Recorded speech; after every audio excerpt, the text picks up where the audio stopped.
Imagine this.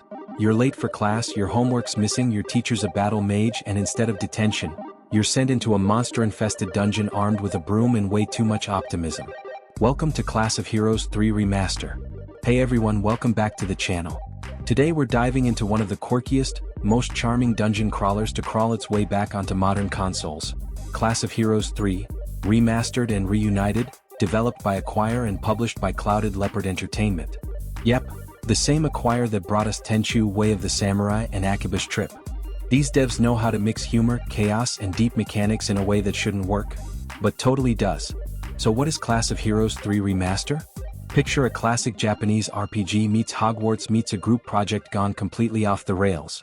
You're basically the homeroom instructor at an adventure academy, training up a team of students, each with their own personality, stats, and knack for either saving the day or dying spectacularly in a dungeon full of very confused monsters. It's equal parts wholesome and chaotic, and somehow it works. Let's talk about the setup. The game takes place across multiple academies, Crustini, Kilgore, and the legendary Logres, each with their own classes, characters, and magical nonsense going on. You're tasked with guiding your students through their school year, completing quests, exploring labyrinths, and of course, dealing with teen drama in between deadly encounters. Think high school anime, but everyone has swords, spellbooks, and an unhealthy obsession with treasure chests. Now, the remaster part of Class of Heroes 3 isn't just a fancy title. Acquire gave this PSP cult classic a full HD makeover, sharper sprites, improved character art, remastered music, and a UI that no longer looks like it was programmed on a magical calculator. The soundtrack has also been polished, keeping that nostalgic 2000s JRPG charm while giving everything a clean, orchestral sparkle. It's like your favorite high school band finally learned how to play in tune. The best part, though, is the character creation system. This game doesn't just let you pick a few stats. Oh no. You get full control over races, alignments, and majors, which affect how your students behave, learn, and even interact with one another. Do you want a kind-hearted elf knight who secretly dreams of becoming a dark mage? Done. A moody, chaotic dwarf cleric who heals people begrudgingly? Absolutely. A slime with a GPA higher than yours? That's probably in there somewhere. And the dialogue, it's genuinely funny. There's self-aware humor everywhere, poking fun at JRPG tropes, school stereotypes, and your own questionable decision-making as a player. But don't let the cutesy visuals fool you. This game will punish you if you underestimate it. Class of Heroes 3 is an old-school dungeon crawler through and through, complete with turn-based battles, intricate mazes, hidden traps, and enemies that can go from manageable to oops, total party wipe in 2 turns flat. Each dungeon feels like a maze out of your worst math class daydream, twisting paths, treasure rooms, monsters that respawn way too fast, and secret doors you'll probably walk past 3 times before realizing they're there. And that's what makes it so addicting. The dungeons are filled with risk and reward. You're constantly managing your team's health, equipment, and sanity while trying not to get lost, again, in a corridor that looks exactly like the last 5. It's a classic grind, but with charm. You feel yourself getting attached to these little pixelated students. You start cheering them on during battles, laughing when they argue, and crying a little when your favorite one gets obliterated by a slime crit. Don't act like it didn't happen. We've all lost someone to a slime crit. Now let's talk mechanics.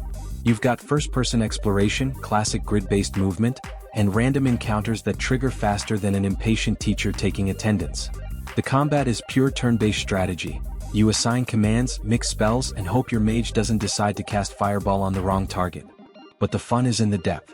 Every student grows differently depending on their choices, background, and stats. Some might excel as spellcasters, others as tanky frontliners, and some as, well, professional corpses. It's part strategy, part chaos, part, I should have read the skill description before I used it. The remaster adds smoother menus, faster load times, and better balancing across classes, meaning you'll spend less time screaming at your healer for missing again and more time actually enjoying the game. And visually, it's surprisingly crisp. The art style blends chibi character portraits with detailed backgrounds that make every academy and dungeon pop with personality. The monster designs? Chef's kiss. From adorable imps that look like they just skipped gym class to eldritch horrors that absolutely did not, the variety keeps things exciting. One of the most underrated features here is the academy management. You can actually assign students to different tasks, crafting, studying, resting, which affects their stats and relationships. It's kind of like Persona meets Final Fantasy Tactics, but everyone's grades matter. You'll spend just as much time bonding with your students as you will sending them to fight giant frogs with anger issues. And yes, they will sass you. Constantly. Story-wise, Class of Heroes 3 Remaster leans into light-hearted JRPG storytelling, but there's heart underneath the humor. You meet quirky professors, rival academies, dramatic plot twists, and a surprisingly emotional finale that hits harder than expected for a game about students who occasionally explode during alchemy class. It's wholesome chaos, comforting chaos, the kind of game that makes you smile and swear in the same breath. So, what's new in the remaster besides the visual overhaul? Well, Clouded Leopard Entertainment handled localization, bringing the full experience to new audiences with better translations, improved pacing, and optional content that was never released outside Japan. That means more dialogue, more quests, and more reasons to yell at your monitor when a treasure chest turns out to be a mimic again. It's faithful to the original but finally accessible to players who missed it back in the PSP era. And look, in a world full of grim, serious, photorealistic RPGs, Class of Heroes 3 Remaster is just pure joy. It's silly, smart, strategic, and packed with charm. You don't play it because it's perfect, you play it because it's alive. Because it captures the magic of early dungeon crawlers and mixes it with anime weirdness, personality, and just enough challenge to make every victory feel earned. It's not about saving the world, it's about surviving finals week in the world's most dangerous school. So, should you play Class of Heroes 3 Remaster? If you're new to dungeon crawlers, yes, it's tough. But if you love deep RPG systems, quirky humor, and games that treat you like a well-intentioned disaster of a teacher, this one's an absolute gem. It's a game that doesn't take itself too seriously but still rewards serious players. And honestly, it's hard not to smile the entire time you're playing. Just remember, take attendance, pack healing potions, and never trust a treasure chest that looks too happy to see you. Alright, that's gonna do it for today's review. If you enjoyed this video, or if you've ever rage quit a dungeon crawler because a slime one-shot your healer, make sure to smash that like button, leave a comment about your favorite retro RPG, and of course subscribe for more gaming reviews just like this one. I cover everything from indie horror to remastered classics, so if you love quirky, weird, or nostalgic games, you're in the right place. Thanks so much for watching, stay curious, stay brave, and remember, when in doubt, blame the mimic.